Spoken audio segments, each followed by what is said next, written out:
일본 전역이 발칵 뒤집혔습니다. 한국인 남자가 보여준 믿을 수 없는 행동 때문이었죠. 42살 일본 여성이 3년간 홀로 치매 어머니를 돌보며 지옥 같은 나날을 보내고 있었어요. 아무도 손 내밀지 않았습니다. 남에게 폐 끼치면 안 된다는 일본 사회에서 그녀는 천천히 무너져가고 있었죠.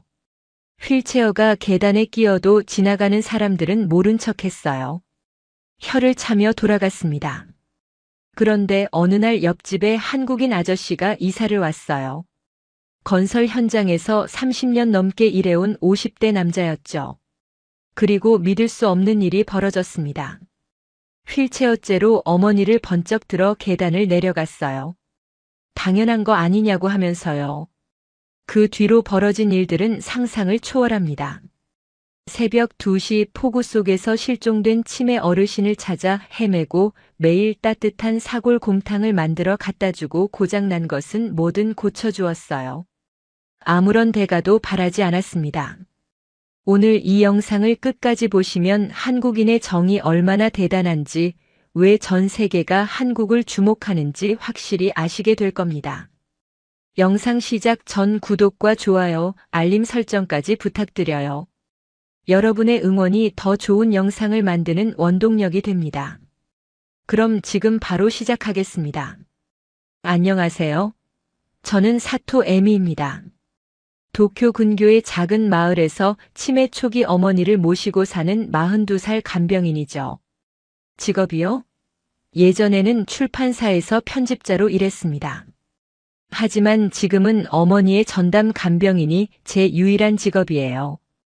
오늘도 새벽 5시에 눈이 떠집니다. 어머니가 또 침대에서 내려와 현관문 앞에 서 계시네요.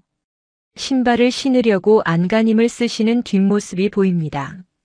저는 조용히 다가가 어머니의 손을 잡아요. 차가운 손이에요. 난방을 켜놓았는데도 어머니의 손은 늘 시립니다. 어머니는 저를 보시더니 갑자기 눈물을 흘리십니다. 미안하다고 자꾸 폐만 끼친다고 하시죠. 저는 억지로 미소를 지으며 괜찮다고 말씀드립니다. 하지만 이 억지 미소가 얼마나 무거운지 어머니는 모르실 거예요. 일본에서는 남에게 폐를 끼치는 것을 가장 부끄러운 일로 여깁니다. 저도 그렇게 교육받았어요. 그래서 이 지옥 같은 일상을 누구에게도 말하지 못합니다. 친구들에게 연락이 와도 바쁘다는 핑계로 전화를 끊어요. 사실 친구들 앞에서 이런 처지를 보여주기가 창피한 거죠. 한때는 잘 나가는 편집자였습니다. 베스트셀러 작가들과 미팅을 하고 해외 출장도 다녔어요. 파리 도서전에도 참석했고 뉴욕의 유명 출판사와 계약을 성사시킨 적도 있습니다. 그런 제가 지금은 어머니의 기저귀를 갈고 있어요. 3년 전 아버지가 갑자기 돌아가셨습니다. 심장마비였죠. 그날 아침 아버지는 평소처럼 신문을 읽고 계셨어요. 저는 출근 준비를 하면서 아버지께 인사를 드렸습니다. 다녀오겠습니다 하고 말씀드렸는데 아버지는 고개만 끄덕이셨어요. 그게 마지막이었습니다. 점심때 병원에서 전화가 왔어요. 아버지가 쓰러지셨다고 하더군요. 병원에 도착했을 때 아버지는 이미 숨을 거두신 후였습니다. 아버지의 얼굴은 평온해 보였어요. 마치 잠든 것처럼요. 하지만 저는 그 얼굴 앞에서 무너져 내렸습니다. 아버지의 장례를 치르고 나서 어머니의 증상이 시작됐어요. 처음에는 사소한 건망증이라고 생각했습니다. 열쇠를 어디 뒀는지 모르겠다거나 가스불을 끄는 것을 깜빡한다거나 하는 정도였죠. 하지만 증상은 빠르게 악화됐습니다. 어느 날 어머니는 제 이름을 부르지 못하셨어요. 저를 보시면서 누구세요 하고 물으셨죠. 그날 저는 화장실에서 1시간을 울었습니다. 50년 가까이 키워주신 딸을 알아보지 못하시다니 그 충격은 이루 말할 수 없었어요. 회사의 사정을 말씀드렸더니 처음에는 재택근무를 허락해 주셨습니다. 하지만 어머니의 상태가 나빠지면서 일에 집중할 수가 없었어요. 화상회의 중에 어머니가 부엌에서 칼을 들고 계신 것을 발견한 적도 있습니다. 하마터면 큰일 날 뻔했죠. 결국 1년 전에 사직서를 냈어요. 15년을 다닌 회사였습니다. 동료들이 송별회를 해주겠다고 했지만 저는 거절했어요. 그들의 동정 어린 눈빛을 마주할 자신이 없었거든요. 회사를 나오던 날 아무도 모르게 혼자 엘리베이터에서 눈물을 흘렸습니다. 퇴직금으로 당분간은 버틸 수 있을 거라고 생각했습니다. 하지만 간병 비용은 제 예상을 훨씬 뛰어넘었어요. 어머니의 약값과 병원비 그리고 집 유지비까지 더하면 한 달에 30만 엔 이상이 나갑니다. 퇴직금은 빠르게 줄어들고 있어요. 이대로 가면 2년 안에 바닥날 것 같습니다. 그 다음은 어떻게 해야 할지 막막하기만 해요. 요양원을 알아봤지만 비용이 너무 비쌌습니다. 국가 지원을 받으려면 대기 명단에 이름을 올리고 몇 년을 기다려야 한다고 하더군요. 저는 결혼을 한 적이 없습니다. 30살 때 약혼자가 있었어요. 대기업에 다니는 괜찮은 남자였죠. 우리는 2년 동안 교제했고 양가 부모님께도 인사를 드렸습니다. 그런데 아버지가 돌아가시고 제가 어머니를 모시겠다고 하자 그의 태도가 달라졌어요. 부모님 모시는 여자와는 결혼 못한다고 하더군요.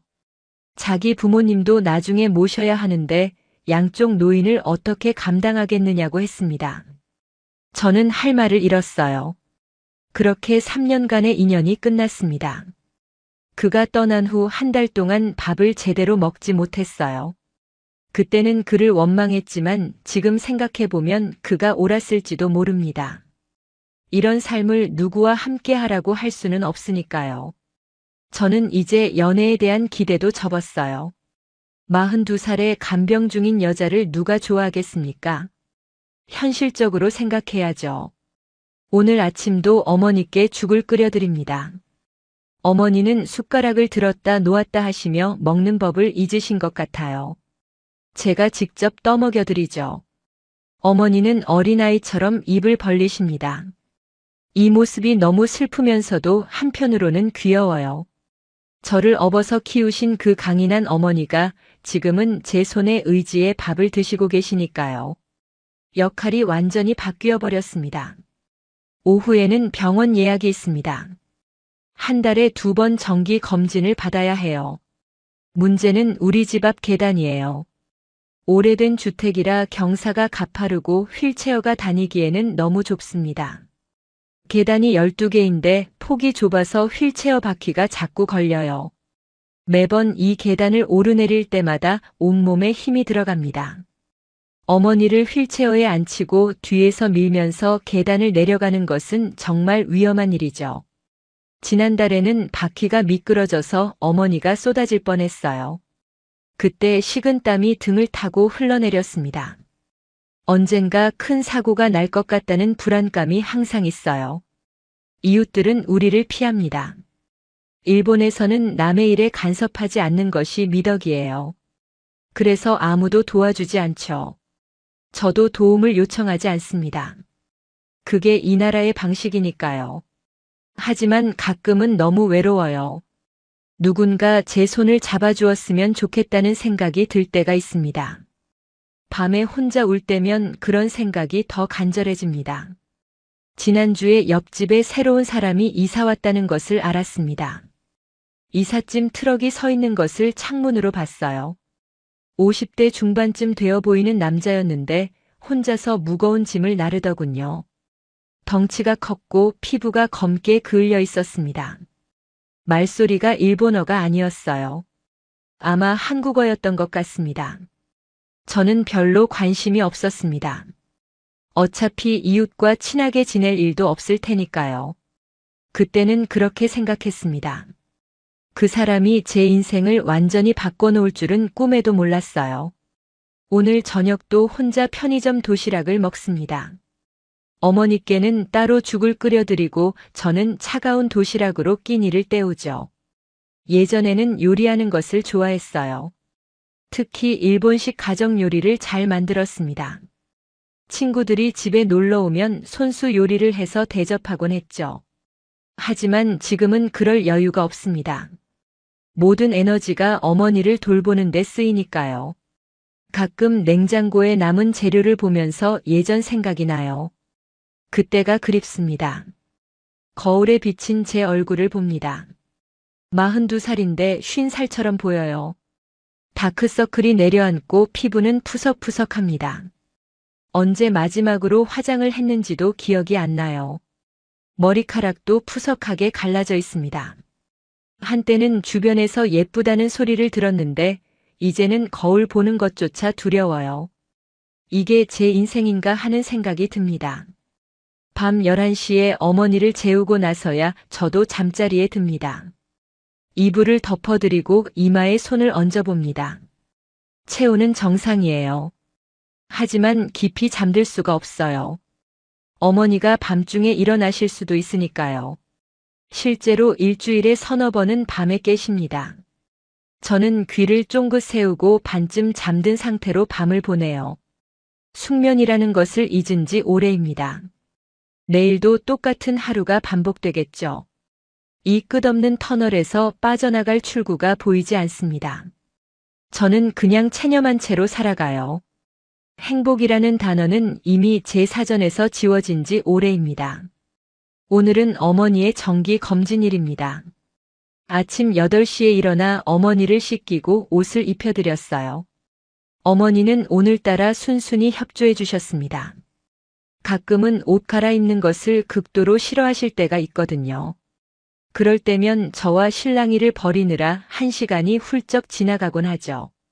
다행히 오늘은 그런 날이 아니에요. 병원 예약 시간은 오전 10시입니다. 우리 집에서 병원까지는 버스로 30분 정도 걸려요. 여유 있게 출발해야 합니다. 9시가 되자 저는 어머니를 휠체어에 앉혀드렸어요. 어머니는 무표정하게 앉아 계십니다. 오늘 어디 가는지도 모르시는 것 같아요. 저는 어머니의 무릎에 담요를 덮어드리고 가방을 챙겼습니다. 보험증과 진료 기록 그리고 어머니가 드시는 약 목록을 꼼꼼히 확인했어요. 현관문을 열고 밖을 내다봅니다. 오늘 날씨는 흐리지만 비는 오지 않을 것 같아요. 다행이에요. 비 오는 날 휠체어를 밀고 나가는 것은 정말 힘든 일이거든요. 우산을 들고 휠체어를 밀면서 계단을 내려가야 하니까요. 한 손으로는 도저히 감당이 안 됩니다. 문제는 집 앞 계단이에요. 저는 깊은 한숨을 내쉬었습니다. 이 계단만 없으면 얼마나 좋을까요? 우리 집은 언덕 중턱에 있는 오래된 목조 주택이에요. 50년 전에 지어진 집이라 경사로 같은 것은 없습니다. 계단이 12개인데 폭이 좁고 경사가 급해요. 휠체어 바퀴가 계단 모서리에 걸리기 일쑤죠. 매번 이 계단을 오르내릴 때마다 사고가 날 것 같은 불안감에 시달립니다. 저는 휠체어를 뒤로 돌려 뒷바퀴부터 계단을 내려가기 시작했어요. 이렇게 하면 앞바퀴가 들리지 않아서 조금 더 안전하거든요. 한 계단 내려가고 멈추고 다시 한 계단 내려가고 멈추고를 반복합니다. 팔에 힘이 들어가요. 어머니 체중이 50kg 정도 되시는데 휠체어까지 합하면 70kg이 넘습니다. 42살 여자 혼자 감당하기에는 버거운 무게예요. 5번째 계단을 내려가는 순간이었습니다. 휠체어 오른쪽 바퀴가 계단 모서리 틈에 끼어버렸어요. 앞으로 밀어도 뒤로 당겨도 꿈쩍도 하지 않습니다. 저는 당황해서 온 힘을 다해 휠체어를 흔들어 봤어요. 하지만 바퀴는 단단히 박혀 있었습니다. 이마에 땀이 송글송글 맺히기 시작했어요. 그때 뒤에서 발소리가 들렸습니다. 고개를 돌려보니 젊은 회사원처럼 보이는 남자가 서류 가방을 들고 서 있었어요. 출근길인 것 같았습니다. 저는 반사적으로 허리를 숙였어요. 스미마생 죄송합니다. 금방 비키겠습니다 하고 연신 사과했죠. 그 남자는 아무 말 없이 저를 스쳐 지나갔습니다. 옆으로 돌아서 계단 가장자리를 아슬아슬하게 지나가더군요. 눈도 마주치지 않았어요. 얼굴이 화끈거렸습니다. 창피했어요. 다른 사람에게 폐를 끼치고 있다는 사실이 저를 짓눌렀죠. 일본에서는 남에게 민폐를 끼치는 것이 가장 부끄러운 일이에요. 저도 그렇게 배웠습니다. 그래서 도움을 요청하는 것은 생각조차 할 수 없었어요. 다시 휠체어를 흔들어 봤지만 소용없었습니다. 바퀴가 완전히 끼어버린 것 같았어요. 저는 계단에 무릎을 꿇고 바퀴 사이를 들여다봤습니다. 작은 돌멩이 하나가 바퀴와 계단 사이에 끼어 있었어요. 손가락을 넣어 빼보려 했지만 공간이 너무 좁았습니다. 손톱이 부러질 것 같았어요. 그 사이에 또 다른 사람들이 지나갔습니다. 중년 여성 2명이 장을 보고 돌아오는 길인 것 같았어요. 저는 또 허리를 숙이며 사과했습니다. 스미마생 스미마생 하고 연발했죠. 그들도 아무 말 없이 지나갔어요. 한 명은 저를 힐끗 쳐다보더니 혀를 차는 것 같았습니다. 그 소리가 귓가에 맴돌았어요. 눈물이 날 것 같았습니다. 왜 이렇게 살아야 하는 걸까요? 왜 저만 이런 고생을 해야 하는 걸까요? 어머니를 휠체어에 태우고 이 가파른 계단을 오르내리는 것이 제 인생의 전부가 되어버렸어요. 한때는 해외 출장을 다니며 커리어를 쌓던 여자였는데 지금은 계단 앞에서 무릎을 꿇고 있습니다. 어머니는 여전히 무표정하게 앉아 계셨어요. 무슨 상황인지 모르시는 것 같았습니다. 오히려 그게 다행이었어요. 어머니가 이 상황을 인식하셨다면 또 미안하다고 우셨을 테니까요. 그때였습니다. 뒤에서 묵직한 발소리가 들렸어요. 다른 사람들과는 다른 무게감이 느껴졌습니다. 저는 또 사과할 준비를 하며 고개를 돌렸어요. 스미마생 하고 말을 꺼내려는 순간 투박하지만 힘있는 목소리가 제 말을 끊었습니다. 비키세요. 그러다 다칩니다. 일본어였지만 억양이 달랐어요. 분명 외국인의 말투였습니다. 저는 놀라서 뒤를 돌아봤어요. 거기에 덩치 큰 남자가 서 있었습니다. 50대 중반쯤 되어 보였어요. 피부가 검게 그을려 있었고 손이 투박하고 컸습니다. 지난주에 옆집으로 이사 온 그 한국인 남자였어요. 그는 제 대답도 기다리지 않았습니다. 저를 옆으로 밀어내더니 휠체어 뒤로 다가갔어요. 그리고는 휠체어 손잡이를 잡고 한 번에 번쩍 들어올렸습니다. 휠체어째로 어머니를 들어올린 거예요. 저는 깜짝 놀라서 아하고 소리를 질렀습니다. 위험하다고 말리려 했지만 그는 이미 계단을 성큼성큼 내려가고 있었어요. 12개의 계단을 단숨에 내려갔습니다. 숨 하나 거칠어지지 않더군요. 계단 아래에 휠체어를 내려놓고는 바퀴를 확인했어요. 끼어있던 돌멩이를 손가락으로 집어냈습니다. 이것 때문에 안 움직인 거예요 하고 말하더군요. 저는 황급히 계단을 내려갔습니다.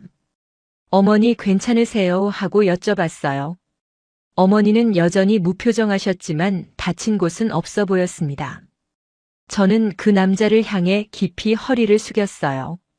정말 감사합니다. 도움을 주셔서 감사합니다 하고 연신 말했죠. 그런데 그의 반응이 뜻밖이었습니다. 그는 손을 내저으며 무뚝뚝하게 말했어요. 감사할 것 없어요. 당연한 거죠. 한국 아저씨들은 이런 거 못 지나칩니다 하고요. 그리고는 저를 쳐다보며 덧붙였습니다. 내일부턴 혼자 끙끙대지 말고 벨 누르세요. 옆집이니까 금방 와요. 저는 할 말을 잃었습니다. 일본에서 42년을 살면서 이런 말을 들어본 적이 없었거든요. 남에게 도움을 요청하라니요. 그것도 방금 이사 온 낯선 이웃에게요. 저는 아, 네 하고 어물쩡 대답했습니다. 그는 그럼 병원 잘 다녀오세요 하고 말한 뒤 성큼성큼 걸어갔어요. 그의 뒷모습이 멀어지는 것을 한참 동안 바라봤습니다. 버스 정류장으로 가는 길 내내 그 남자 생각이 머릿속을 떠나지 않았어요. 한국 아저씨들은 이런 거 못 지나친다고 했죠. 그게 무슨 뜻일까요? 일본에서는 모르는 사람을 돕는 것은 오히려 신뢰가 될 수 있어요. 상대방의 자존심을 건드리는 것이니까요. 하지만 그 남자는 그런 것에 전혀 개의치 않는 것 같았습니다. 병원에 도착해서 검진을 받는 동안에도 그 생각이 계속됐어요. 투박하지만 따뜻한 그 목소리가 귓가에 맴돌았습니다. 내일부턴 혼자 끙끙대지 말고 벨 누르세요. 그 말이 마음 한구석에 작은 파문을 일으켰어요. 3년 만에 처음으로 누군가가 제 손을 잡아줄 수도 있겠다는 생각이 들었습니다. 검진 결과는 예상대로였어요. 어머니의 치매는 서서히 진행되고 있었습니다. 의사 선생님은 현재로서는 약으로 진행을 늦추는 것이 최선이라고 하셨어요. 완치는 불가능하다고요. 저는 알겠습니다 하고 고개를 끄덕였습니다. 이미 알고 있던 사실이었지만 다시 들으니 가슴이 먹먹해졌어요. 집으로 돌아오는 길 저는 옆집을 힐끗 쳐다봤습니다. 대문은 닫혀 있었고 인기척은 없었어요. 그 남자의 이름도 모릅니다. 그냥 옆집 한국인 아저씨일 뿐이에요. 하지만 오늘 그가 보여준 행동은 저에게 작은 희망의 씨앗을 심어주었습니다. 3년간 홀로 버텨왔던 제 어깨가 조금은 가벼워진 것 같았어요. 아직은 그 감정이 무엇인지 정확히 알 수 없었지만 분명한 것은 오늘 하루가 어제와는 달랐다는 거예요. 그날 이후로 며칠이 지났습니다. 저는 옆집 한국인 아저씨를 다시 만나지 못했어요. 아침에 창문으로 슬쩍 옆집을 훔쳐보곤 했지만 그의 모습은 보이지 않았습니다. 새벽 일찍 나가시는 것 같았어요. 아침 6시에 창문을 열어보면 이미 그의 집 대문은 닫혀 있었거든요. 어쩌면 바쁜 사람인가 봐요. 아니면 제가 일부러 피하고 있는 것일 수도 있습니다. 그에게 도움을 받은 것이 마음 한구석에 부담으로 남아 있었거든요. 일본에서는 신세를 지면 반드시 갚아야 합니다. 그게 예의예요. 은혜를 입으면 반드시 보답해야 하고 그러지 못하면 평생 빚진 마음으로 살아야 하죠. 하지만 저는 그에게 뭘 해드릴 수 있을까요? 집에서 한 발짝도 나가기 힘든 처지인데 말이에요. 요리를 해서 갖다 드릴까도 생각해봤지만 요즘 제대로 된 요리를 할 여유가 없었습니다. 그래서 그를 마주치는 것이 조금 두려웠어요. 어떤 얼굴로 인사를 해야 할지 모르겠더라고요. 오늘은 어머니의 상태가 좋지 않았습니다. 아침부터 계속 같은 말을 반복하셨어요. 아버지 어디 갔어? 아버지 어디 갔어? 하고 20번도 넘게 물으셨죠. 저는 처음 몇 번은 아버지 돌아가셨어요 하고 말씀드렸습니다. 그런데 어머니는 그때마다 처음 듣는 것처럼 충격을 받으셨어요. 눈물을 흘리시며 언제 왜 내가 왜 몰랐지 하고 우셨죠. 같은 슬픔을 5분마다 새로 겪으시는 거예요. 그 모습을 보는 것이 너무 힘들었습니다. 결국 저는 전략을 바꿨습니다. 아버지 지금 일하러 가셨어요. 저녁에 오실 거예요. 하고 거짓말을 했어요. 어머니는 그제야 고개를 끄덕이시며 진정하셨습니다. 이렇게 거짓말을 하는 것이 맞는 건지 모르겠어요. 의학적으로 맞는 방법인지도 모르겠고요. 하지만 매번 아버지의 죽음을 새로 알려드리는 것은 너무 잔인한 일이었습니다. 어머니도 저도 그 고통을 반복할 필요는 없다고 생각했어요. 점심때가 되어 어머니께 죽을 끓여드렸습니다. 오늘은 호박죽을 만들었어요. 단호박을 푹 삶아서 으깨고 찹쌀가루를 넣어 걸쭉하게 끓였죠. 어머니가 예전에 좋아하셨던 음식이거든요. 제가 어릴 때 어머니가 자주 해주셨던 맛이에요. 어머니는 한 숟가락 드시더니 맛있다고 하셨어요. 그 한마디에 저는 눈물이 핑 돌았습니다.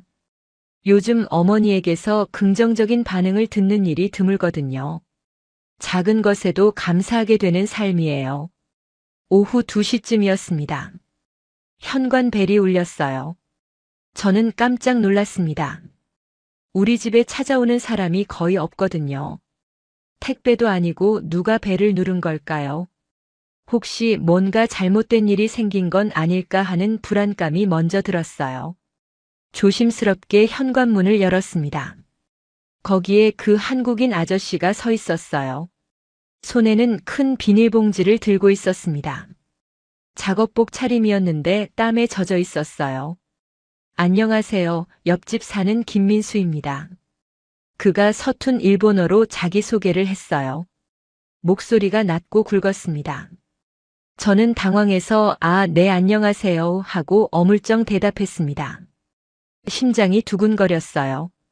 그는 손에 든 비닐봉지를 제게 내밀었어요. 이거 인사예요. 이사 왔을 때 인사를 못 드렸네요. 늦었지만 받아주세요. 봉지 안에는 과일이 가득 들어 있었습니다.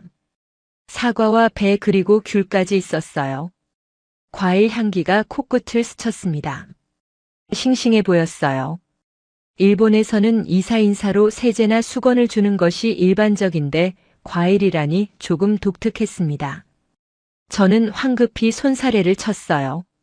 아니에요. 저야말로 지난번에 도움을 받았는데 이렇게까지 해주시면 곤란해요. 그러자 그가 피식 웃었습니다. 처음 보는 웃음이었어요. 무뚝뚝해 보이던 얼굴이 웃으니까 인상이 훨씬 부드러워졌습니다. 눈가에 잔주름이 생겼는데 그게 오히려 따뜻해 보였어요. 한국에서는 이웃끼리 이렇게 주고받는 거예요. 받으세요. 안 받으시면 제가 더 불편합니다. 그 말에 저는 어쩔 수 없이 봉지를 받았습니다. 묵직한 무게가 손에 느껴졌어요. 일단 현관 안으로 들어오시라고 했어요. 차라도 대접해야 할 것 같았거든요. 하지만 그는 손을 내저었습니다. 아니에요. 들어가면 폐가 되니까. 그냥 전해드리려고 온 거예요. 폐라는 단어가 귀에 걸렸습니다. 일본어로 메이와쿠라고 했는데 발음이 조금 어눌했어요. 아마 일본에 온 지 얼마 안 됐나 봐요. 일본어를 배우고 있는 것 같았습니다. 저는 궁금해서 물었습니다. 저기 실례지만 일본에 오신 지 얼마나 되셨어요? 그가 잠시 생각하더니 대답했어요. 한 달 됐어요. 일 때문에 왔습니다. 건설 현장에서 일해요. 한국에서 30년 넘게 건설 일했거든요. 건설 현장이라고요. 그래서 손이 그렇게 투박하고 피부가 검게 그을린 거였군요. 30년이라면 20대 때부터 해온 거네요. 50대 중반의 나이에 외국에서 육체 노동을 하다니 쉽지 않은 일일 텐데 싶었습니다. 가족은 한국에 계신 걸까요? 혼자 이렇게 멀리 와서 일하시다니요. 저는 그에게 정말 지난번에 감사했다고 다시 한번 말씀드렸어요. 계단에서 휠체어가 끼었을 때 정말 막막했거든요. 도와주셔서 정말 감사했습니다. 그러자 그가 또 손을 내저었어요. 그리고는 뜻밖의 말을 했습니다. 그냥 드는 겁니다. 생각할 것도 없어요. 어르신이 위험한데 어떻게 지나쳐요. 한국에서는 그게 당연한 거예요. 그냥 드는 거라고요. 저는 그 말이 가슴에 콕 박혔습니다. 일본에서는 남을 돕기 전에 10번은 생각해요. 상대방이 부담스러워하지 않을까, 오히려 신뢰가 되지 않을까, 거절당하면 어쩌지 하고요. 하지만 이 사람은 그런 복잡한 계산 없이 그냥 몸이 먼저 움직인 거였어요. 저도 모르게 눈시울이 붉어졌습니다. 3년 동안 혼자서 모든 것을 감당하면서 누군가에게 기대본 적이 없었거든요. 그런데 이 낯선 외국인이 아무렇지 않게 도움의 손길을 내밀어준 거예요. 그것도 아무 데 가도 바라지 않고요. 그가 제 표정을 보더니 조금 당황한 것 같았어요. 큰 손으로 뒷목을 극적이며 물었습니다. 왜 그래요? 제가 뭐 잘못했어요? 저는 황급히 고개를 저었습니다. 아니에요. 아무것도 아니에요. 그냥 감사해서요. 그는 고개를 갸웃거리더니 말했어요. 일본 사람들은 참 신기해요. 고마우면 그냥 고맙다고 하면 되는데 왜 이렇게 어렵게 생각해요? 힘들면 힘들다고 하고 도와달라고 하면 되는 거예요. 그게 뭐가 부끄러워요? 그 말이 저에게는 충격이었습니다. 힘들면 힘들다고 하고 도와달라고 하면 된다고요. 그게 그렇게 쉬운 일인가요? 저는 평생 그렇게 살아본 적이 없어요. 항상 혼자 해결해야 했고 남에게 짐이 되면 안 된다고 배웠거든요. 도움을 요청하는 것은 무능함의 증거라고 생각했습니다. 그가 시계를 보더니 말했습니다. 저 이제 가봐야 해요. 오후에 현장 나가야 하거든요. 점심시간에 잠깐 나온 거예요. 다음에 또 뵐게요. 아, 그리고 계단 힘드시면 진짜 벨 누르세요. 저 힘세니까 휠체어 정도는 문제 없어요. 그는 그렇게 말하고 돌아갔습니다. 저는 현관에 서서 그의 뒷모습을 한참 바라봤어요. 넓은 어깨와 단단한 뒷모습이 멀어져 갔습니다. 문득 아버지 생각이 났어요. 아버지도 저런 넓은 어깨를 가지셨었죠. 든든하고 믿음직한 어깨요. 3년 전에 잃어버린 그 안정감이 잠깐 느껴졌습니다. 과일 봉지를 들고 안으로 들어왔습니다. 사과를 하나 꺼내 깎아서 어머니께 드렸어요. 빨간 사과가 싱싱했습니다. 어머니는 맛있게 드시면서 물으셨습니다. 이거 누가 줬어? 저는 웃으며 대답했어요. 옆집 아저씨요. 한국에서 오신 분이에요. 어머니는 고개를 끄덕이셨습니다. 착한 사람이네. 얼굴이 선해 보여. 네, 정말 착한 분 같아요. 저는 속으로 중얼거렸습니다. 김민수라고 했죠. 이름을 알게 됐어요. 옆집에 사는 한국인 아저씨 김민수 씨. 50대 중반 건설 노동자. 그 이름을 마음속에 새겼습니다. 오늘 처음으로 이 동네에 이웃이 생긴 것 같은 기분이 들었어요. 3년 만에 처음으로요. 김민수 씨를 만난 뒤로 일주일이 지났습니다. 그동안 우리는 몇 번 마주쳤어요. 아침에 제가 어머니를 모시고 산책을 나가면 그가 출근하는 모습을 보곤 했죠. 그는 항상 먼저 인사를 건넸습니다. 안녕하세요. 오늘도 좋은 하루 되세요 하고요. 목소리가 낮고 따뜻했어요. 저는 어색하게 고개를 숙이며 인사를 받았습니다. 아직 그와 어떻게 대화를 나눠야 할지 모르겠더라고요. 하지만 그 짧은 인사가 하루의 시작을 조금은 가볍게 만들어 주었어요. 오늘은 유난히 힘든 하루였습니다. 어머니가 새벽 3시에 일어나셔서 집안을 돌아다니셨거든요. 현관문을 열려고 하셔서 깜짝 놀랐어요. 저는 어머니를 다시 재우느라 1시간 넘게 씨름했습니다. 괜찮아요. 어머니 여긴 집이에요. 하고 달래도 소용없었어요. 어머니는 집에 가야 한다고 자꾸 나가려고 하셨습니다. 지금 계신 곳이 집인데도요. 겨우 잠드신 줄 알았는데 5시에 또 일어나셨어요. 결국 저는 거의 잠을 자지 못했습니다. 눈이 퉁퉁 붓고 온몸이 천근만근이었어요. 점심때가 되었지만 요리할 기력이 없었습니다. 냉장고를 열어봤지만 마땅한 재료도 없었어요. 계란 2개와 시든 배추가 전부였습니다. 장을 봐야 하는데 어머니를 두고 나갈 수가 없었어요. 어머니께는 남은 죽을 데워드리고 저는 그냥 물만 마셨습니다. 배가 고팠지만 움직이기가 싫었어요. 소파에 앉아서 멍하니 천장을 바라봤습니다. 이렇게 살다가 언젠가 쓰러지겠구나 하는 생각이 들었어요. 그래도 쓰러지면 안 됩니다. 제가 쓰러지면 어머니를 돌볼 사람이 없으니까요. 저녁 6시쯤이었어요. 현관 벨이 울렸습니다. 저는 무거운 몸을 일으켜 현관으로 갔어요. 혹시 택배인가 싶었습니다. 문을 열었는데 아무도 없었어요. 대신 문 앞에 무언가가 놓여 있었습니다. 빨간색 보온통이었어요. 크고 묵직해 보였습니다. 스테인리스 재질이고 손잡이가 달려 있었어요. 그 옆에는 반찬통 2개가 가지런히 놓여 있었습니다.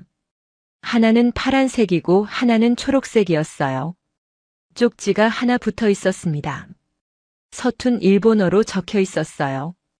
글씨가 삐뚤빼뚤했지만 정성이 느껴졌습니다. 사골곰탕이에요. 어르신이랑 같이 드세요. 나물은 맵지 않게 했어요. 그릇은 나중에 주세요. 김민수. 저는 그 쪽지를 읽고 한참 동안 서 있었습니다. 심장이 두근거렸어요. 누군가가 저를 위해 음식을 만들어준 것이 얼마만인지 모르겠습니다. 아버지가 돌아가시기 전까지는 어머니가 요리를 해주셨어요. 그 이후로는 계속 제가 혼자 해결했죠. 편의점 도시락이나 간단한 죽이 전부였습니다. 누군가가 저를 생각하며 국을 끓여준 것은 3년 만이었어요. 보온통을 들고 안으로 들어왔습니다. 생각보다 무거웠어요. 뚜껑을 열자 뜨거운 김이 확 올라왔습니다. 하얀 국물이 보글보글 끓고 있었어요. 고기 냄새가 진하게 퍼졌습니다.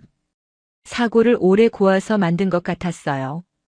국물 색깔이 뽀얗고 걸쭉했거든요. 고기도 듬뿍 들어 있었습니다. 대파와 마늘이 함께 들어가 있어서 향긋한 냄새가 났어요. 반찬통을 열어보니 나물이 들어 있었습니다. 시금치 무침과 콩나물 무침이었어요. 색깔이 선명하고 신선해 보였습니다. 참기름 향이 솔솔 풍겼어요. 정말 맵지 않게 만든 것 같았습니다.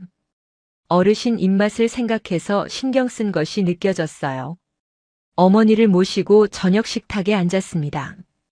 곰탕을 그릇에 덜어 어머니께 드렸어요. 밥도 한 공기 지어서 같이 드렸습니다. 어머니는 한 숟가락 드시더니 눈이 동그래지셨어요. 이거 맛있네. 누가 만들었어? 옆집 아저씨요. 한국 분이에요. 아, 그 착한 사람? 요리도 잘하네. 손맛이 좋아. 어머니는 맛있게 드셨습니다. 평소에는 밥을 잘 안 드시는데 오늘은 국물까지 싹 비우셨어요. 나물도 맛있다고 하시면서 젓가락으로 집어 드셨습니다. 오랜만에 어머니가 식사를 제대로 하시는 모습을 봤어요. 저도 한 숟가락 떠먹었습니다. 국물이 입안에서 퍼지는 순간 눈물이 왈칵 쏟아졌어요. 너무 맛있어서가 아니었습니다. 누군가가 저를 생각하며 이 음식을 만들었다는 사실이 가슴을 찔렀거든요. 사골을 고우려면 최소 4~5시간은 걸려요. 그 시간 동안 민수 씨는 저희를 생각하며 국을 끓인 거예요. 3년 동안 저는 받는 사람이 아니라 주는 사람이었습니다. 어머니를 돌보고 집안일을 하고 모든 것을 혼자 감당했어요. 누군가에게 따뜻한 음식을 대접받는다는 것이 얼마나 큰 위로인지 잊고 살았습니다. 뜨거운 국물 한 입이 얼어붙은 제 마음을 녹이는 것 같았어요. 저는 펑펑 울었습니다. 어머니 앞에서 우는 것은 자제하려고 했는데 참을 수가 없었어요. 눈물이 뚝뚝 떨어져서 국그릇에 빠졌습니다. 어머니는 제가 우는 것을 보시더니 갑자기 손을 뻗어 제 머리를 쓰다듬으셨어요. 울지 마. 다 괜찮아질 거야. 엄마가 있잖아. 어머니가 저를 알아보신 건지 아닌지는 모르겠어요. 하지만 그 손길이 너무 따뜻했습니다. 어릴 때 어머니가 저를 재워주시던 그 손길과 똑같았어요. 저는 어머니 무릎에 머리를 묻고 한참을 울었습니다. 서럽기도 하고 감사하기도 했어요. 다음 날 아침 저는 빈 그릇을 들고 옆집으로 갔습니다. 벨을 눌렀더니 민수 씨가 나오셨어요. 작업복을 입고 있었는데 곧 출근하시려는 것 같았습니다. 안전화끈을 메고 계셨어요. 저는 깊이 허리를 숙였습니다. 어제 정말 감사했습니다. 너무 맛있게 먹었어요. 어머니도 국물까지 다 드셨어요. 그가 환하게 웃었습니다. 주름진 눈가가 더 깊어졌어요. 잘 드셨다니 다행이네요. 어르신 입맛에 맞을지 걱정했거든요. 한국 음식이라 좀 낯설 수도 있잖아요. 아니에요. 정말 맛있었어요. 그런데 어떻게 이렇게 요리를 잘하세요? 그가 머리를 극적이며 대답했어요. 혼자 살다 보니 배웠어요. 한국에서도 혼자 살았거든요. 밥은 직접 해 먹어야 덜 외롭더라고요. 뭔가 만들어 먹으면 그래도 살아있다는 느낌이 나요. 혼자 사셨다고요? 저는 궁금해졌지만 더 캐묻지는 않았습니다. 그의 개인사를 함부로 물어보는 것은 실례일 것 같았거든요. 대신 다른 말을 했어요. 앞으로는 이렇게 신경 쓰지 않으셔도 돼요. 부담되시잖아요. 그러자 그가 단호하게 말했습니다. 부담 아니에요. 저도 어차피 밥 해 먹어야 하는데 조금 넉넉하게 하면 되는 거예요. 늙은이는 고기 국물을 먹어야 기운이 나요. 우리 어머니도 그랬어요. 그러니까 앞으로 가끔 갖다 드릴게요. 거절하지 마세요. 우리 어머니도 그랬다고요. 그 말에서 민수 씨의 어머니에 대한 그리움이 느껴졌습니다. 아마 돌아가셨거나 한국에 계신 것 같았어요. 저는 뭔가 뭉클해져서 고개만 끄덕였습니다. 그가 시계를 보더니 말했어요. 저 이제 가봐야 해요. 오늘 현장이 멀어서요. 그릇은 천천히 주세요. 급한 거 아니에요. 그는 손을 흔들며 걸어갔습니다. 저는 그의 뒷모습이 사라질 때까지 서서 바라봤어요. 왜 이 사람은 이렇게 친절한 걸까요? 아무런 대가도 바라지 않으면서요. 일본에서는 이런 사람을 본 적이 없었습니다. 집으로 돌아와서 어머니께 아침을 차려드렸습니다. 어제 남은 나물을 곁들여서요. 어머니는 오늘도 기분이 좋으신 것 같았어요. 식사를 하시면서 콧노래까지 부르셨습니다. 오랜만에 보는 어머니의 밝은 모습이었어요. 국물이 좋으면 기분도 좋아진다더니 정말인가 봅니다. 저는 창문으로 옆집을 바라봤습니다. 민수 씨는 이미 출근하셔서 집은 비어 있었어요. 하지만 그 집에서 따뜻한 온기가 느껴지는 것 같았습니다. 처음으로 이 동네가 외롭지 않게 느껴졌어요. 빨간 보온통에 담긴 사골곰탕 한 그릇이 3년간 얼어붙어 있던 제 마음에 작은 균열을 만들었습니다. 그 틈 사이로 따스한 빛이 스며들고 있었어요. 민수 씨가 사골곰탕을 가져다 주신 뒤로 우리 사이는 조금씩 가까워졌습니다. 그는 일주일에 2~3번 정도 음식을 만들어 갖다 주셨어요. 김치찌개나 된장찌개 같은 한국 음식이 주였죠. 처음에는 조금 낯설었지만 먹다 보니 맛있더라고요. 특히 김치찌개는 살짝 매콤하면서도 깊은 맛이 났어요. 어머니도 한국 음식을 좋아하셨습니다. 김치찌개를 드실 때면 맛있다고 연신 고개를 끄덕이셨어요. 얼큰한 국물이 입맛을 돋우는 것 같았습니다. 저도 가만히 있을 수는 없었어요. 민수 씨가 음식을 가져다 주시면 저는 일본 과자나 음료수를 답례로 드렸습니다. 도라야키나 센베이 같은 전통 과자를 드렸더니 맛있다고 하시더라고요. 처음에는 거절하시더니 제가 자꾸 드리니까 나중에는 받아주셨어요. 고맙다며 웃으시던 얼굴이 기억납니다. 그렇게 우리는 음식을 주고받으며 조금씩 친해졌어요. 그날은 장마철이 시작된 직후였습니다. 비가 며칠째 쏟아지고 있었어요. 습도가 높아서 집안이 눅눅했습니다. 빨래도 마르지 않고 곰팡이 냄새가 났어요. 어머니는 습한 날씨에 몸이 안 좋으신지 하루 종일 누워 계셨습니다. 관절이 쑤신다고 하시면서 잘 움직이려 하지 않으셨어요. 저도 기분이 가라앉았습니다. 장마철은 항상 우울해요. 햇빛을 못 보면 기분이 처지거든요. 저녁 7시쯤이었어요. 갑자기 집안이 깜깜해졌습니다. 정전인가 싶었는데 창문 밖을 보니 이웃집 불은 켜져 있었어요. 우리 집 전등만 나간 거였습니다. 저는 당황해서 스위치를 올렸다 내렸다 해봤지만 소용없었어요. 전구가 나간 것 같았습니다. 거실 천장에 달린 형광등이 문제였어요. 이 집에서 20년 넘게 쓴 오래된 형광등이었거든요. 어머니는 어두운 것을 무서워하세요. 치매가 생기고 나서 더 심해졌어요. 어두우면 불안해하시면서 소리를 지르시거든요. 저는 황급히 핸드폰 손전등을 켜서 어머니 곁에 갔습니다. 어머니는 이미 겁에 질린 표정으로 이불을 움켜쥐고 계셨어요. 무서워 무서워 왜 이렇게 어두워. 괜찮아요. 어머니 전등이 고장났어요. 금방 고칠게요. 저는 어머니를 달래면서 어떻게 해야 할지 생각했습니다. 전구를 갈아야 하는데 문제는 천장이 너무 높다는 거였어요. 우리 집은 오래된 목조 주택이라 천장이 3m가 넘습니다. 사다리가 있어야 전구를 갈 수 있는데 저희 집에는 사다리가 없었어요. 예전에 아버지가 쓰시던 작은 발판이 있었지만 그것으로는 턱없이 부족했습니다. 의자를 쌓아서 올라갈까도 생각했지만 너무 위험해 보였어요.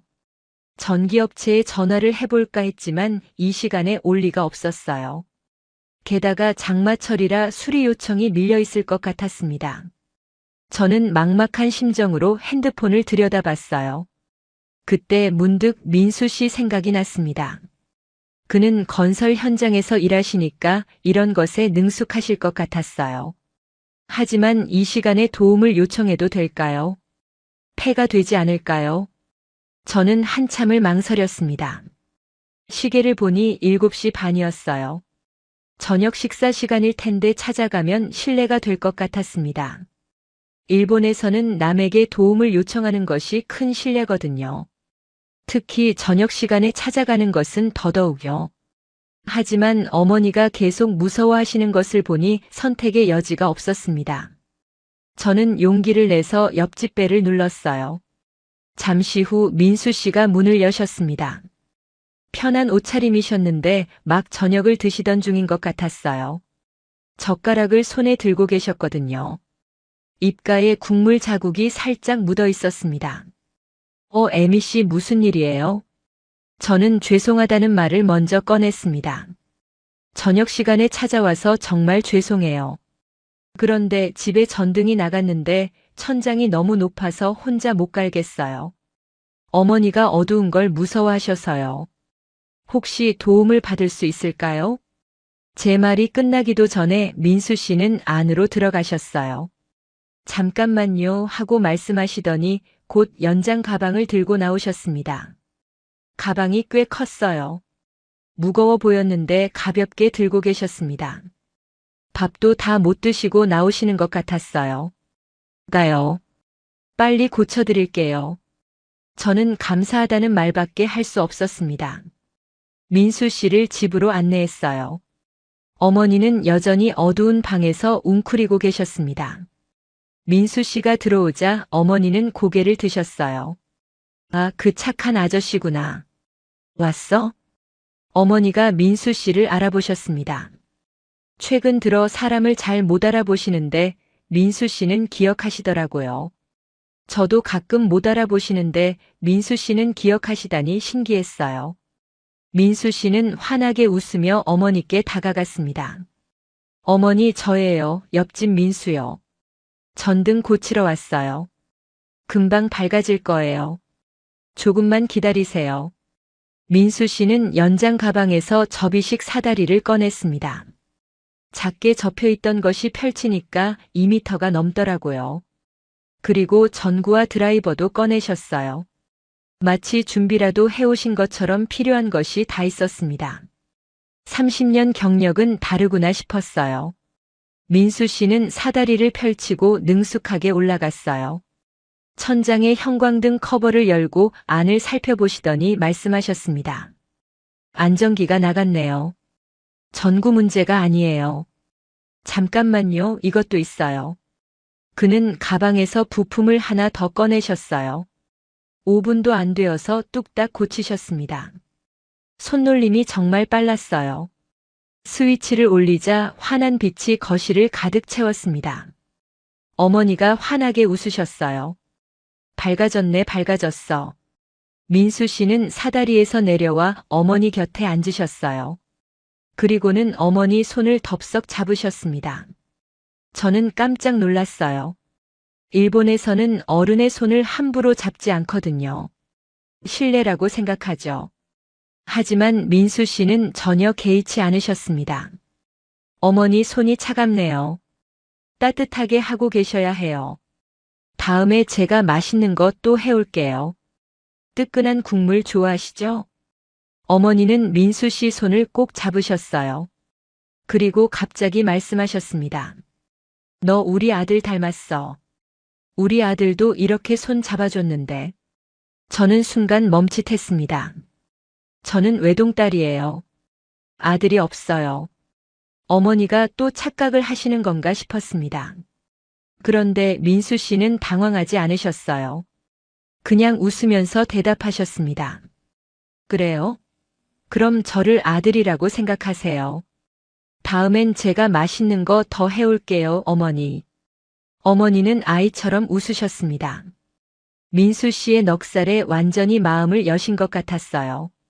낯선 사람을 경계하시던 어머니가 민수 씨에게는 아들이라고 부르시다니요. 저는 가슴이 뭉클해졌습니다. 민수 씨가 일어나시며 말씀하셨어요. 형광등 안전기가 오래된 거라 또 나갈 수 있어요. 다음에 시간 나면 통째로 바꿔드릴게요. 요즘은 LED 등이 좋거든요. 전기세도 적게 나오고 밝기도 좋아요. 제가 감사하다고 인사를 하자 그는 손을 내저으셨어요. 이 정도는 아무것도 아니에요. 저 30년 넘게 이런 일 했어요. 한국에서 집 수리 못하는 거 없었어요. 에미 씨도 고칠 거 있으면 말하세요. 다 고쳐드릴게요. 민수 씨는 그렇게 말하고 돌아가셨습니다. 저는 현관에서 그를 배웅하며 생각했어요. 이 사람은 정말 신기한 사람이다. 남의 일을 자기 일처럼 나서서 도와주고 아무런 대가도 바라지 않는다. 한국 사람들은 다 이런 걸까요? 아니면 민수 씨가 특별한 걸까요? 어머니를 재우고 나서 저는 거실 불빛 아래 앉아 있었습니다. 환하게 밝아진 거실이 따뜻하게 느껴졌어요. 민수 씨가 고쳐준 그 빛이 어둠을 몰아내고 있었습니다. 전등만 밝아진 게 아니었어요. 제 마음도 조금씩 밝아지고 있었습니다. 3년간 홀로 버텨왔던 어둠 속에서 한 줄기 빛이 비치기 시작한 거예요. 민수 씨라는 사람이 제 삶에 들어온 후로 모든 것이 조금씩 달라지고 있었습니다. 그 변화가 두렵기도 하고 설레기도 했어요. 민수 씨와 알게 된 지 2달이 지났습니다. 그동안 많은 일이 있었어요. 민수 씨는 약속대로 거실 형광등을 LED 등으로 교체해 주셨고 화장실 수도꼭지도 고쳐주셨습니다. 물이 새던 세면대 배관도 손봐 주셨어요. 삐걱거리던 현관문도 기름칠을 해주셔서 이제는 소리 없이 열리죠. 그는 고칠 거 있으면 말하라고 했는데 정말 뭐든 고쳐주셨어요. 손재주가 보통이 아니었습니다. 마치 우리 집 전담 수리기사 같았어요.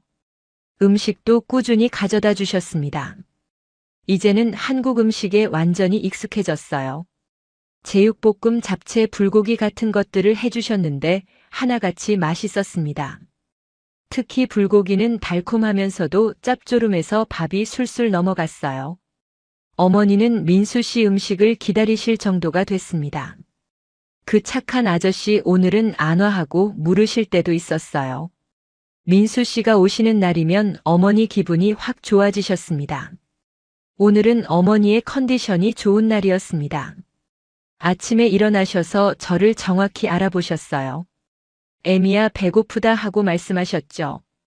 요즘 들어 저를 못 알아보시는 날이 더 많았는데 오늘은 좋은 날이었습니다. 저는 기분 좋게 아침을 차려드렸어요.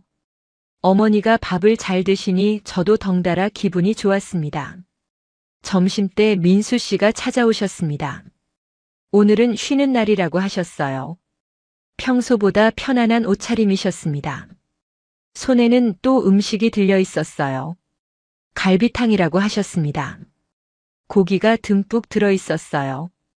냄새만 맡아도 군침이 돌았습니다. 어머니께 드리라면서 건네주시더군요.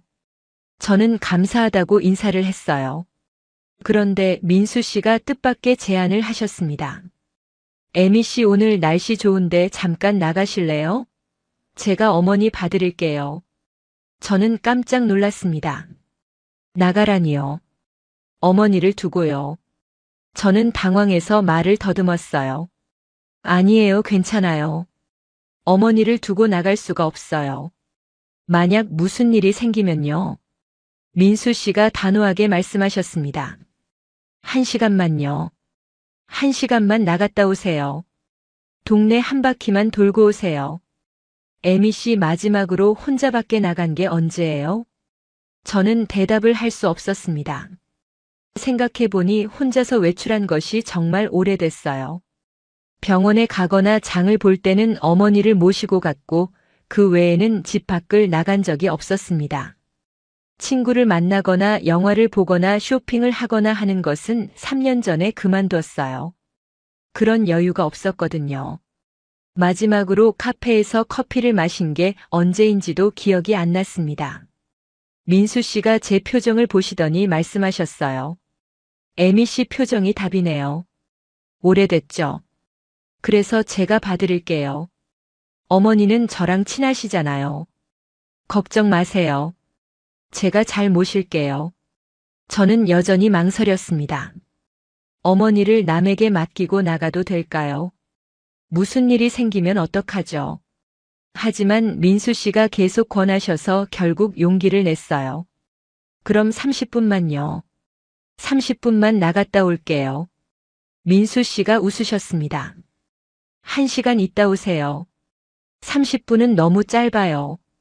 공원까지 갔다 오세요. 여기서 10분 거리잖아요. 벤치에 앉아서 하늘도 보고 바람도 쐬고 오세요. 저는 어머니께 잠깐 나갔다 온다고 말씀드렸어요. 어머니는 민수 씨를 보시더니 고개를 끄덕이셨습니다. 이 아저씨 있으면 괜찮아. 다녀와. 어머니의 허락을 받고 저는 집을 나섰습니다. 현관문을 닫는 순간 묘한 기분이 들었어요. 해방감과 죄책감이 동시에 밀려왔습니다. 어머니를 두고 나오는 것이 미안하면서도 한편으로는 홀가분했어요. 동네 공원까지 걸어갔습니다. 5월의 햇살이 따스했어요. 바람이 살랑살랑 불었습니다. 벚꽃은 이미 졌지만 실록이 눈부셨어요. 나무들이 초록빛으로 반짝이고 있었습니다. 새들이 지저귀는 소리가 들렸어요. 저는 이런 풍경을 얼마나 오랫동안 놓치고 살았던 걸까요? 공원 벤치에 앉았습니다. 아이들이 뛰어노는 소리가 들렸어요. 강아지를 산책시키는 사람들도 보였습니다. 조깅하는 젊은이들도 있었어요. 평범한 일상의 풍경이었죠. 하지만 저에게는 너무나 낯설었어요. 3년 동안 이런 평범함에서 멀어져 있었거든요. 그때 뒤에서 익숙한 목소리가 들렸습니다. 여기 있었네요. 돌아보니 민수 씨가 서 있었어요. 손에는 캔커피 2개를 들고 계셨습니다. 저는 깜짝 놀라서 벌떡 일어났어요. 어머니는요? 어머니 괜찮으세요? 민수 씨가 웃으며 대답하셨습니다. 걱정 마세요. 주무세요. 제가 텔레비전 틀어드렸더니 보시다가 주무시더라고요. 코 골면서 잘 자고 계세요. 현관문 잠그고 나왔어요. 저는 안도의 한숨을 내쉬었습니다. 민수 씨가 제 옆에 앉으시며 캔커피를 건네주셨어요. 차가운 캔이 손에 닿았습니다. 민수 씨가 말씀하셨어요. 에미 씨 한 가지 물어봐도 돼요? 네, 뭔데요? 에미 씨 인생은 어디 있어요? 저는 그 질문에 할 말을 잃었습니다. 무슨 뜻이냐고 되물었어요. 민수 씨가 천천히 말씀하셨습니다. 에미 씨는 매일 어머니만 돌보잖아요. 어머니 밥 챙기고, 어머니 병원 데려가고, 어머니 재우고. 그러다 보면 에미 씨 인생은 어디 갔어요? 에미 씨가 좋아하는 것 하고 싶은 것 그런 건 없어요? 저는 대답하지 못했습니다. 좋아하는 것이요. 하고 싶은 것이요. 그런 걸 생각해 본 적이 없었어요. 아니, 생각할 여유가 없었습니다. 매일매일이 생존이었거든요. 어머니를 돌보고 집안일을 하고 그렇게 하루가 끝나면 쓰러지듯 잠들었어요. 제 인생은 어머니 인생에 완전히 묻혀버렸습니다. 민수 씨가 조용히 말씀하셨어요. 어머니 인생 지키느라 에미 씨 인생 버리면 안 돼요. 둘 다 소중한 거예요. 한국에선 힘들 때 같이 지고 가는 게 당연한 거예요. 혼자 다 짊어지려고 하면 쓰러져요. 같이 지고 간다고요. 저는 그 말이 가슴에 박혔습니다. 일본에서는 자기 짐은 자기가 지는 게 당연했어요. 남에게 짐을 나눠달라고 하는 것은 민폐였죠. 하지만 민수 씨는 다른 말을 하고 있었어요. 힘들면 나눠서 지면 된다고요. 저는 갑자기 눈물이 났습니다. 참으려 했는데 참을 수가 없었어요. 3년 동안 꾹꾹 눌러왔던 감정이 터져 나왔습니다. 힘들었어요. 정말 힘들었어요. 하지만 힘들다고 말할 곳이 없었어요. 누구에게도 기댈 수 없었습니다. 민수 씨는 아무 말 없이 제 옆에 앉아 계셨어요. 위로의 말씀도 안 하시고 그냥 가만히 계셨습니다. 그 침묵이 오히려 편안했어요. 억지로 위로받는 것보다 그냥 옆에 있어주는 것이 더 큰 위로였습니다. 한참을 울고 나서 저는 겨우 입을 열었어요. 감사해요, 민수 씨. 이렇게 신경 써주셔서요. 민수 씨가 고개를 저으셨습니다. 신경 쓰는 거 아니에요. 그냥 이웃이잖아요. 이웃끼리 돕는 건 당연한 거예요. 에미 씨도 앞으로 힘들면 말하세요. 혼자 끙끙대지 말고요. 선을 넘지 않는 것이 예의라고 배웠어요. 남의 일에 간섭하지 않는 것이 미덕이라고요. 하지만 민수 씨의 이 참견은 저에게 구원이었습니다. 차가운 개인주의 속에서 얼어붙어 있던 제 마음이 녹아내리고 있었어요. 누군가가 제 삶에 관심을 가져주고 제 안부를 물어주고 제 힘듦을 알아주는 것이 이렇게 큰 위로가 될 줄 몰랐습니다. 집으로 돌아가는 길 저는 민수 씨와 나란히 걸었습니다. 석양이 동네를 붉게 물들이고 있었어요. 하늘이 주황빛으로 물들어 있었습니다. 민수 씨의 옆모습이 눈에 들어왔어요. 투박하지만 따뜻한 사람이에요. 말수는 적지만 진심이 느껴지는 사람이죠. 이런 사람이 제 옆에 있다는 것이 꿈만 같았습니다. 어머니는 여전히 주무시고 계셨어요. 민수 씨 말대로 코를 골면서 편안히 주무시더군요. 민수 씨는 손을 흔들며 돌아가셨습니다. 그날 밤 저는 오랜만에 깊이 잠들었습니다. 꿈에서 넓은 들판을 걸었어요. 혼자가 아니었습니다. 누군가와 함께 걷고 있었어요. 얼굴은 보이지 않았지만 그 손이 따뜻했습니다. 잠에서 깨어났을 때 베개가 젖어 있었어요. 울면서 잔 것 같았습니다. 하지만 기분은 개운했어요. 그날은 장마가 절정에 달한 날이었습니다. 아침부터 비가 쏟아지더니 저녁이 되자 폭우로 변했어요. 천둥 번개까지 치면서 하늘이 무너지는 것 같았습니다. 뉴스에서는 기록적인 폭우라고 했어요. 외출을 자제하라는 경보까지 내렸습니다. 하천 범람 위험이 있다고 했어요. 저는 창문을 닫고 어머니와 함께 거실에 있었습니다. 어머니는 천둥 소리에 놀라셔서 제 손을 꼭 잡고 계셨어요. 무서워하시면서요. 저는 괜찮아요. 금방 그칠 거예요. 하고 달래드렸습니다. 어머니는 아이처럼 제 품에 안기셨어요. 저녁 9시쯤 어머니를 재우고 저도 잠자리에 들었습니다. 빗소리가 너무 커서 잠이 잘 오지 않았어요. 지붕을 두드리는 빗소리가 마치 북소리 같았습니다. 바람도 거세게 불어서 창문이 덜컹거렸어요. 그래도 피곤해서 어느새 잠이 들었습니다. 꿈을 꾸고 있었어요. 무슨 꿈이었는지는 기억이 안 납니다.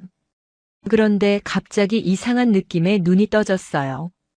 시계를 보니 새벽 2시였습니다. 뭔가 이상했어요. 평소에는 어머니가 움직이시면 바로 눈이 떠지는데 오늘은 너무 조용했거든요. 불안한 마음에 어머니 방으로 갔습니다. 문을 열었는데 침대가 비어 있었어요. 이불이 걷혀 있고 어머니는 없었습니다. 베개만 덩그러니 놓여 있었어요. 심장이 철렁 내려앉았습니다. 화장실을 확인했어요. 없었습니다. 부엌도 거실도 확인했어요. 어디에도 안 계셨습니다. 그때 현관문이 살짝 열려 있는 것을 봤어요. 찬바람이 틈새로 들어오고 있었습니다. 빗물이 현관 바닥에 고여 있었어요. 저는 비명을 질렀습니다. 어머니가 밖으로 나가신 거예요. 이 폭우 속에서요. 저는 미친 듯이 신발을 신었습니다. 우산도 없이 그냥 뛰쳐나갔어요. 비가 쏟아지고 있었습니다. 앞이 잘 안 보일 정도였어요. 가로등 불빛이 빗줄기에 희미하게 반짝였습니다. 도로에는 물이 흥건했어요. 저는 어머니 이름을 부르며 골목을 뛰어다녔습니다. 어머니 어디 계세요? 대답이 없었습니다. 빗소리에 제 목소리가 묻혀버렸어요. 저는 맨발이었습니다. 신발을 제대로 신지도 못하고 나온 거였어요. 슬리퍼 한 짝이 어디선가 벗겨졌습니다. 발바닥이 아팠지만 그런 건 신경 쓸 여유가 없었어요. 돌에 긁혀서 피가 났지만 느끼지도 못했습니다. 어머니를 찾아야 했어요. 5분, 10분이 지나도 어머니를 찾을 수 없었어요. 저는 점점 공포에 휩싸였습니다. 이 시간에 이 빗속에서 치매 어르신이 돌아다니고 계시다니요. 만약 차에 치이시면 어떡해요? 물웅덩이에 빠지시면요. 저체온증에 걸리시면요. 길을 잃고 헤매시면요. 온갖 끔찍한 상상이 머릿속을 스쳤습니다. 저는 주저앉아서 울기 시작했습니다. 비와 눈물이 뒤섞여 얼굴을 타고 흘러내렸어요. 어떻게 해야 할지 모르겠었습니다. 경찰에 신고해야 하나요? 하지만 전화기도 안 가져왔어요. 집에 두고 나왔거든요. 온몸이 떨렸습니다. 추위 때문인지 공포 때문인지 알 수 없었어요. 다리에 힘이 풀려서 일어날 수가 없었습니다. 그때였습니다. 어둠 속에서 불빛이 보였어요. 손전등 불빛이었습니다. 누군가 이쪽으로 걸어오고 있었어요. 저는 본능적으로 뒤로 물러났습니다. 이 시간에 누가 밖에 있는 거죠? 그런데 익숙한 목소리가 들렸어요. 에미 씨, 민수 씨였습니다. 그는 비옷을 입고 손전등을 들고 있었어요. 장화까지 신고 계셨습니다. 완전히 무장을 하고 나오신 거였어요. 저에게 달려오시더니 물으셨습니다. 어머니 안 계세요? 창문으로 에미 씨가 뛰쳐나가는 거 봤어요. 무슨 일인지 알았어요. 제가 도울게요. 저는 울면서 대답했습니다. 어머니가 없어졌어요. 현관문이 열려 있었어요. 어디로 가셨는지 모르겠어요. 이 빗속에서 어떡해요? 어머니가 어떻게 되시면 저는 어떡해요? 민수 씨는 잠깐 생각하시더니 말씀하셨어요. 제가 찾을게요. 에미 씨는 집에 가서 기다리세요. 이러다 감기 걸려요. 저는 고개를 저었습니다. 집에 가서 기다릴 수가 없었어요. 어머니를 찾아야 했습니다. 저도 찾을게요.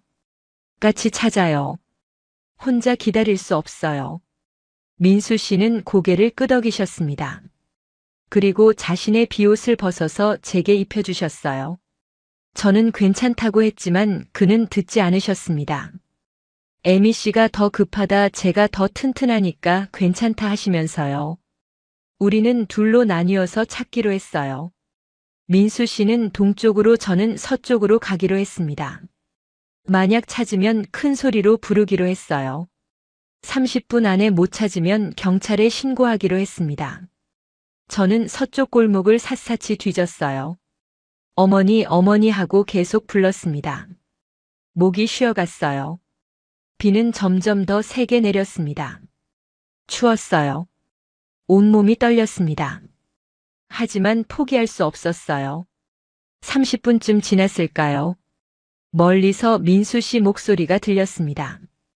에미 씨, 여기요. 찾았어요. 저는 목소리가 들리는 방향으로 미친 듯이 뛰었습니다. 편의점 앞이었어요. 24시간 편의점의 불빛이 빗속에서 빛나고 있었습니다. 민수 씨가 편의점 처마 아래에서 누군가를 안고 계셨어요. 어머니였습니다.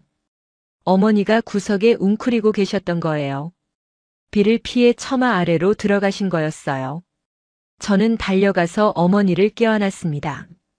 어머니, 어머니 괜찮으세요? 왜 나오셨어요? 어머니는 떨고 계셨어요. 온몸이 흠뻑 젖어 있었습니다. 잠옷 차림 그대로였어요. 입술이 파랗게 질려 있었습니다. 손도 발도 차가웠어요. 저는 어머니를 꼭 안고 울었습니다. 다행이다, 다행이다, 살아계셔서 다행이다 하면서요. 민수 씨가 자신의 겉옷을 벗어서 어머니를 감싸 안았습니다. 이제 괜찮아요. 내가 있잖아요. 하고 말씀하셨어요.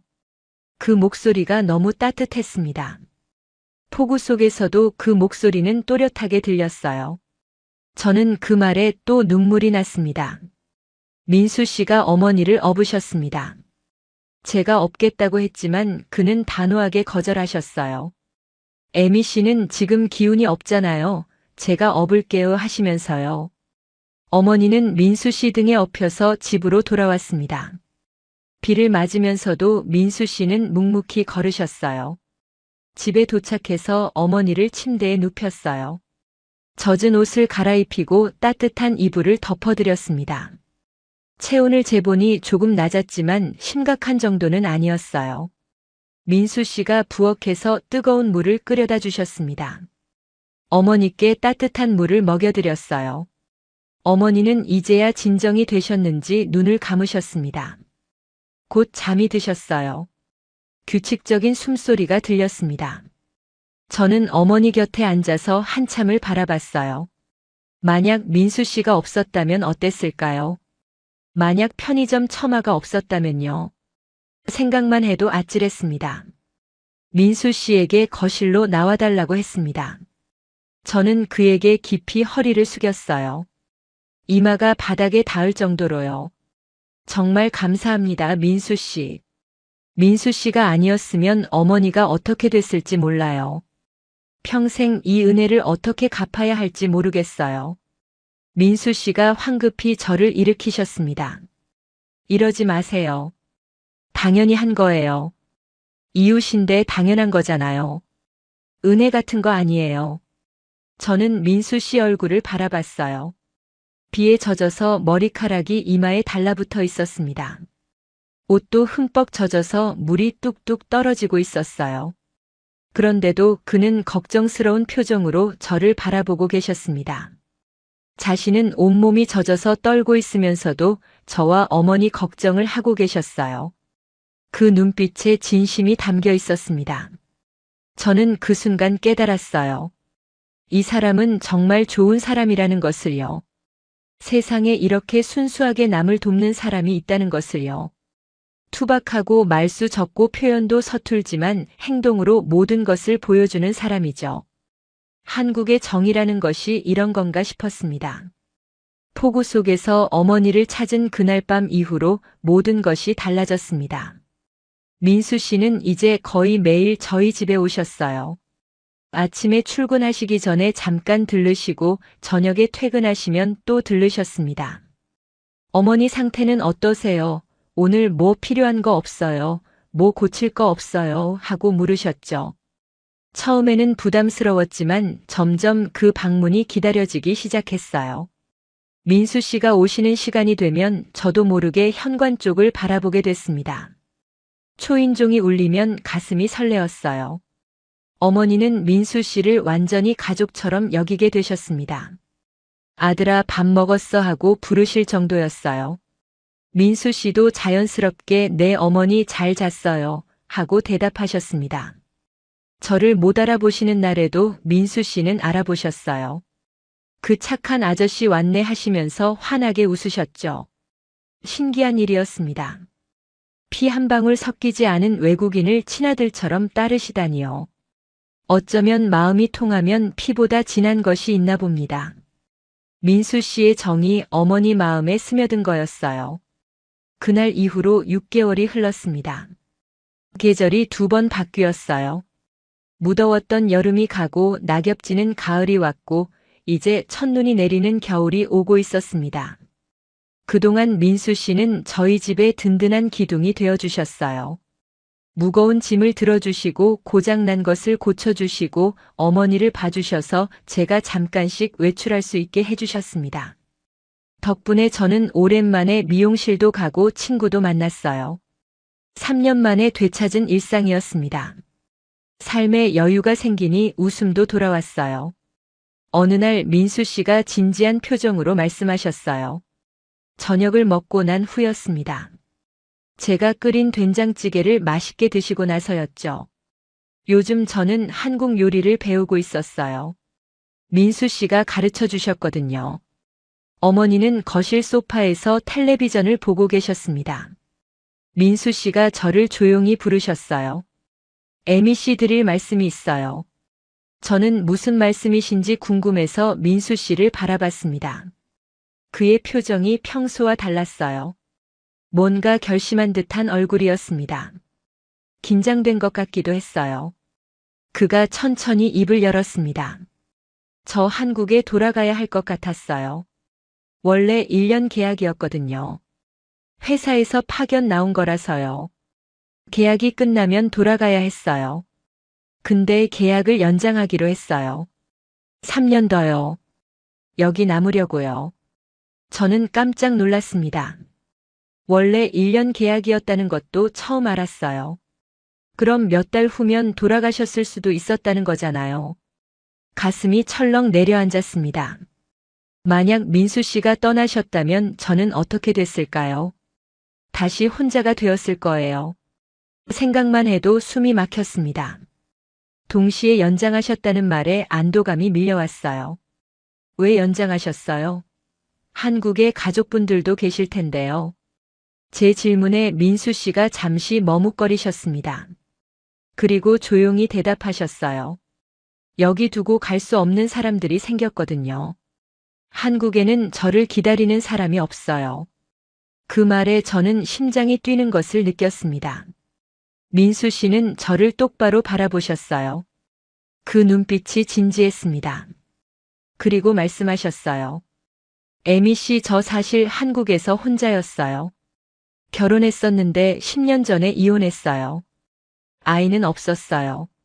아내가 아이를 원치 않았거든요. 저는 원했지만 아내의 뜻을 따랐어요. 그러다 결국 갈라섰죠. 부모님도 다 돌아가셨고요. 아버지가 먼저 가시고 어머니도 5년 전에 돌아가셨어요. 형제도 없어요. 외아들이었거든요. 그래서 일본에 온 거예요. 어차피 한국에 저를 기다리는 사람이 없으니까요. 어디서 일해도 마찬가지였어요. 저는 조용히 듣고 있었습니다. 민수 씨가 처음으로 자신의 이야기를 하시는 거였어요. 그동안 왜 혼자 일본에 오셨는지, 왜 가족 이야기를 안 하셨는지 궁금했었는데 드디어 알게 됐습니다. 외로운 사람이었던 거예요. 저처럼요. 근데 여기 와서 에미 씨랑 어머니를 만났잖아요. 처음에는 그냥 이웃이었는데 지금은 아니에요. 이제는 가족 같아요. 아니, 가족이에요. 아침에 눈 뜨면 에미 씨랑 어머니 생각이 나요. 오늘은 뭐 도와드릴까, 뭐 해드릴까, 어머니 상태는 어떠실까, 그런 생각이요. 혼자 살 때는 이런 생각 안 했거든요. 그냥 하루하루 살았어요. 민수 씨의 눈이 촉촉해졌습니다. 저도 눈물이 났어요. 투박한 이 남자가 이렇게 마음을 열고 이야기하시다니요. 말수 적은 분이 이렇게 긴 이야기를 하시는 것은 처음이었습니다. 에미 씨, 제가 너무 오지랖인 거 알아요. 일본에서는 이렇게 안 하는 거 알아요. 처음에 에미 씨가 부담스러워 하시는 것도 알았어요. 근데 저는 이게 맞는 것 같아요. 힘든 사람 보면 도와주고 외로운 사람 보면 곁에 있어주고.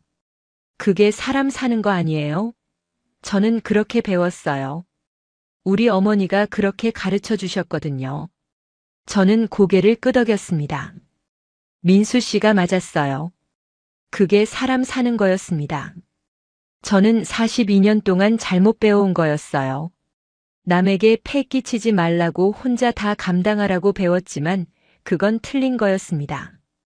사람은 혼자 살 수 없어요. 서로 기대고 도와야 살 수 있는 거예요. 저는 용기를 내서 말했습니다. 민수 씨, 저도 드릴 말씀이 있어요. 민수 씨가 저를 바라보셨어요. 저는 떨리는 목소리로 말했습니다. 민수 씨가 없었으면 저는 아마 쓰러졌을 거예요. 3년 동안 혼자 버티다가 결국 무너졌을 거예요. 민수 씨가 저를 살린 거예요. 어머니도요. 저 민수 씨한테 정말 감사해요. 그리고 솔직히 말하면 민수 씨가 떠나실까봐 무서웠어요. 다시 혼자가 될까봐요. 민수 씨가 제 손을 잡으셨습니다. 투박하고 거친 손이었지만 따뜻했어요. 30년 넘게 건설 현장에서 일하신 손이었습니다. 굳은 살이 박혀 있었지만 그 어떤 손보다 부드럽게 느껴졌어요. 저 안 가요. 여기 있을 거예요. 에미 씨랑 어머니 곁에요. 평생요. 그날 밤 우리는 많은 이야기를 나눴습니다. 민수 씨의 외로웠던 한국에서의 삶, 저의 지쳐갔던 간병 생활, 그리고 앞으로 함께할 미래에 대해서요. 새벽까지 이야기했어요. 창밖에 눈이 내리기 시작했습니다. 첫눈이었어요. 그로부터 석 달 후 저희 집 대문에는 새로운 문패가 걸렸습니다. 사토와 김이라는 두 개의 성씨가 나란히 적힌 문패였어요. 민수 씨는 저희 집으로 이사 오셨습니다. 법적으로 결혼한 것은 아니었어요. 하지만 우리는 이미 가족이었습니다. 서류보다 마음이 먼저였어요. 어머니는 민수 씨를 아들이라고 부르셨습니다. 민수 씨도 어머니를 친어머니처럼 모셨어요. 아침마다 어머니께 문안 인사를 드리셨습니다. 새 식구의 일상이 시작됐어요. 아침에는 민수 씨가 어머니께 죽을 끓여 드리셨습니다. 저녁에는 함께 식탁에 앉아 밥을 먹었어요. 어머니는 그 착한 아들 덕분에 밥맛이 좋아졌다고 하셨습니다. 식사 후에는 셋이 함께 텔레비전을 봤어요. 평범하지만 소중한 일상이었습니다. 일본의 차가운 개인주의가 만든 간병 지옥이었습니다. 3년 동안 저는 그 지옥에서 혼자 버텨왔어요. 아무도 손 내밀지 않는 세상에서 저는 천천히 무너져가고 있었습니다. 하지만 한 사람이 나타났어요. 한국에서 온 투박한 아저씨가 그 높은 벽을 허물었습니다. 그가 가진 것은 화려한 말솜씨도 세련된 배려도 아니었어요. 그냥 투박하고 뜨거운 정이었습니다. 힘들어 보이면 그냥 돕고 외로워 보이면 그냥 곁에 있어주는 것. 그게 전부였어요. 하지만 그 전부가 저를 살렸습니다. 오늘도 우리 집 문패에는 두 개의 성씨가 나란히 빛나고 있습니다. 사토와 김. 일본과 한국. 국적도 문화도 다른 두 사람이 한 가족이 되었어요. 진심은 언어보다 빠르고 국경보다 높습니다. 이제 저는 더 이상 혼자가 아닙니다. 민수 씨가 있으니까요. 그리고 어머니도 더 이상 외롭지 않으셔요. 아들이 생기셨으니까요. 봄이 오면 우리는 함께 벚꽃을 보러 갈 거예요. 어머니를 휠체어에 모시고 세 식구가 함께요. 평범한 가족의 평범한 봄나들이가 될 겁니다. 3년 전에는 상상도 못했던 행복이에요. 어떠셨나요? 한국인 남성 민수 씨의 이야기가 가슴 뭉클하지 않으셨나요? 그는 특별한 것을 한 게 아니었어요. 그냥 힘들어 보이는 사람을 도왔을 뿐이죠. 생각하기 전에 몸이 먼저 움직였을 뿐이에요. 하지만 일본에서는 그 당연한 것이 기적이 되었습니다. 이것이 바로 한국의 정입니다. 세계 어디에도 없는 우리만의 따뜻한 문화죠. 누군가 힘들어하면 그냥 돕는 것. 외로워 보이면 그냥 곁에 있어주는 것. 계산하지 않고 먼저 손 내미는 것.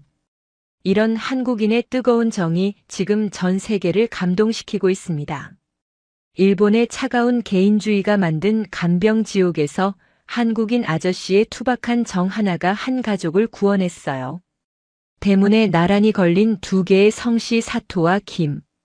이것이 진정한 한일 우호의 모습이 아닐까요? 국적도 언어도 달랐지만 진심은 통했습니다. 여러분도 오늘 주변에 힘들어하는 사람이 있다면 먼저 손 내밀어 보시는 건 어떨까요? 작은 관심 하나가 누군가의 인생을 바꿀 수 있습니다. 오늘 영상이 감동적이셨다면 구독과 좋아요 꼭 눌러주시고요. 알림 설정까지 해주시면 새 영상을 바로 보실 수 있어요. 댓글로 여러분의 생각도 남겨주세요. 다음에 더 감동적인 이야기로 찾아뵙겠습니다. 시청해주셔서 진심으로 감사합니다. 감사합니다. 감사합니다. 감사합니다. 감사합니다. 감사합니다.